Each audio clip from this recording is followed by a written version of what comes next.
사실 저도 승무원 시절에 기내가 매우 건조하고 매일 웃고 다녔음에도 불구하고 눈가는 신경이 안 쓰였는데 어느 날 보니까 눈가가 확 늙어 보이더라고요.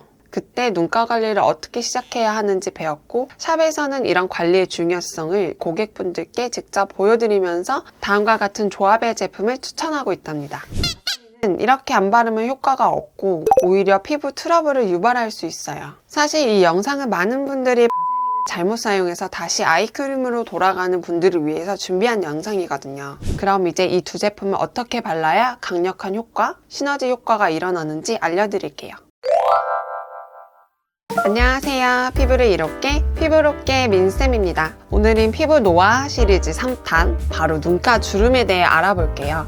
제가 피부샵을 운영하면서 고객님들께 자주 듣는 고민 중 하나가 바로 눈가 주름과 건조함인데요. 아이크림을 사용해도 효과를 못 느끼겠다는 분들이 좀 많아요. 그래서 저는 비싼 아이크림을 사용하지 말고 이렇게 쓰는 게 돈도 아끼고 효과가 훨씬 더 좋아요 하고 추천드리거든요. 여러분들께도 알려드리니 시작 전 구독과 좋아요를 눌러주세요.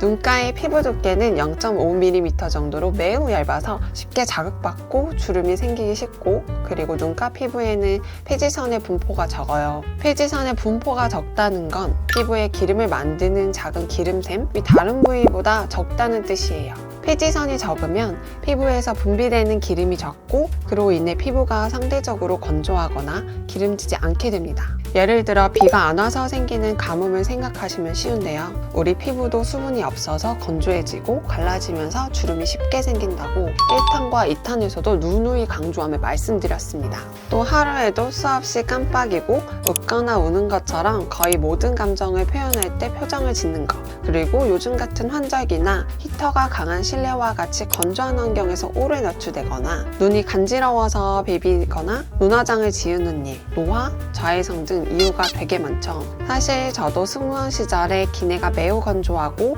매일 웃고 다녔음에도 불구하고 눈가는 신경이 안 쓰였는데 어느 날 보니까 눈가가 확 늙어 보이더라고요. 그때 눈가 관리를 어떻게 시작해야 하는지 배웠고 샵에서는 이런 관리의 중요성을 고객분들께 직접 보여드리면서 다음과 같은 조합의 제품을 추천하고 있답니다. 조합을 알려드리기 전에 이 둘의 차이 먼저 알려드릴게요. 아이크림은 보통 수분크림보다 더 부드럽고 자극이 적은 성분으로 만들어져 있고, 수분크림은 얼굴 전체에 사용이 가능한 보습 제품이에요. 그렇기 때문에 수분크림을 아이크림으로 대체할 땐 수분크림의 성분을 꼼꼼히 보고 사용하는 것이 중요한데요. 제가 개인적으로 사용하고 또 샵에서 추천드리는 제품은 라띠어리 수분크림이에요. 이 제품을 사용하는 이유는 지방산이 없어서 눈가에 강하지도 않고 보습과 피부 진정에 효과적인 식물성 스쿠알란, 글리세린, 판테놀 같은 성분들이 포함되어 있어서 눈가의 수분을 유지하고 보호해주기 때문이에요. 이거를 누구나 쉽게 구할 수 있고 가격이 매우 저렴한 바세린이랑 함께 바르는 거예요. 많이 알려진 제품이라고 실망하셨다면 좀 더 들어주세요. 바세린은 이렇게 안 바르면 효과가 없고 오히려 피부 트러블을 유발할 수 있어요. 사실 이 영상은 많은 분들이 바세린을 잘못 사용해서 다시 아이크림으로 돌아가는 분들을 위해서 준비한 영상이거든요. 바세린은 피부를 보호해주는, 다시 말해 발랐을 때 번들거리는 유막이 형성되는 걸 보셨을 거예요. 바세린의 이러한 모습이 피부 장벽을 만드는 데 중요한 역할을 합니다. 또 이게 장벽을 형성하면서 속 수분이 증발되는 걸 막아줘요. 근데 이렇게 위로 막아주는 바세린을 단독으로 바르니까 피부 밑은 속건조가 계속되는 거고 트러블이 올라오거나 주름이 쉽게 안 없어지는 거예요. 그래서 제가 추천드린 제품은 지방산이 없는 수분 제품과 함께 기름 성분이 날아가는 수분을 막아주는 바세린이랑 같이 발랐을 때 효과가 훨씬 좋다는 얘기입니다. 간혹 어떤 분들은 내 피부는 기름이 많으니까 로션 크림이랑 바세린을 같이 바르면 너무 과해, 또는 유튜브에서 나온 것만큼 효과가 별로 안 느껴졌어 라고 생각하시는데요. 항상 수분과 유분의 밸런스가 중요한 거거든요. 내가 생각한 것보다 수분이 적거나 기름이 많아서 주름이나 피지를 유발하는 것이기 때문에 이렇게 밸런스가 잘 맞는 제품을 발라주시면 아주 좋아요. 그럼 이제 이 두 제품을 어떻게 발라야 강력한 효과, 시너지 효과가 일어나는지 알려드릴게요.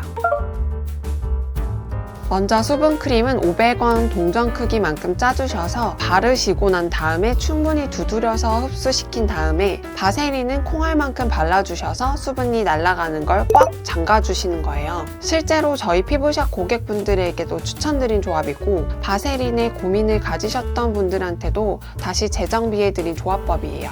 그 뒤로 저한테 다시 찾아오셔서 효과가 너무 좋다고 이렇게 알려줘도 되냐고 하기도 했어요. 근데 이렇게 좋지만 피부에 바르는 것만큼 주의사항은 다 있잖아요. 이어서 바로 말씀드릴게요.